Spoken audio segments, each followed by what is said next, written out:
My name is Reagan von Richter. I'm a junior double major in digital media communications and theater design and technology. Hi, I'm Ryan Gannon, and I'm a sophomore physician assistant major, and I'm currently in quarantine. Fortunately, came in contact with COVID at a event for a fraternity that I attended to be indicted as sweetheart for said fraternity at a fraternity house. Towards the beginning, it felt really scary and stressful, and the thought of being in isolation for 14 days was really daunting.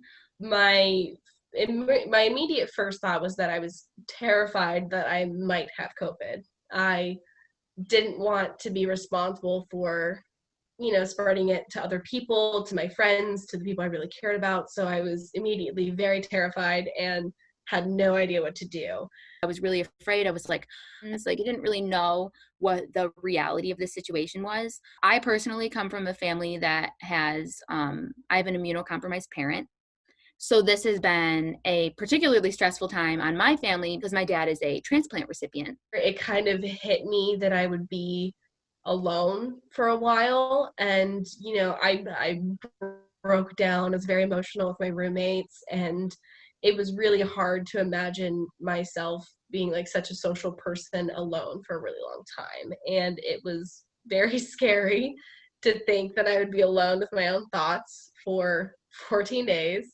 The gravity of quarantine and the severity of it kind of was like a really heavy pressure that was just, I don't know, just uncertainty and not knowing things was terrifying and facing a lot of my fears at that moment, which was very overwhelming and very stressful. We live on a college campus, just the fact of the matter, it's going to happen. You're going to get exposed, and the best thing you can do is just be vigilant. Wear your mask, wash your hands, take your temperature, do everything that you can to try and avoid it. And if it comes down to it and you can't avoid it, it happened, and just kind of try to take that with grace, especially in the midst of this stressful, unknown situation. I would say if you aren't informed, there are so many resources to get informed and to just be aware of the situation.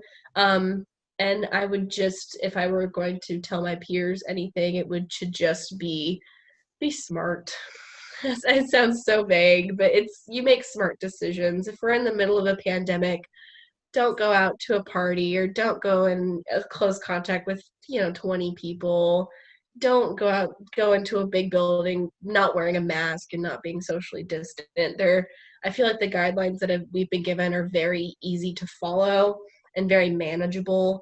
So I feel like it really frustrates me seeing people around campus or in our community that just blatantly like disregard them, because it is about you, but it's about a lot more than that. It's about everyone in your community. It's about your family and your friends and your peers and your professors, everyone that you come in contact with in your life. It's about all of us. So as much as it sucks and I don't like wearing a mask and I want to go and give people hugs all the time and say how much like I miss hanging out with them and go hang out with my friends, but that's not how it is right now. And the more that we follow those guidelines and be mindful of our situation, be smart, the faster we can get back to normal and being the normal selves that we want to be. So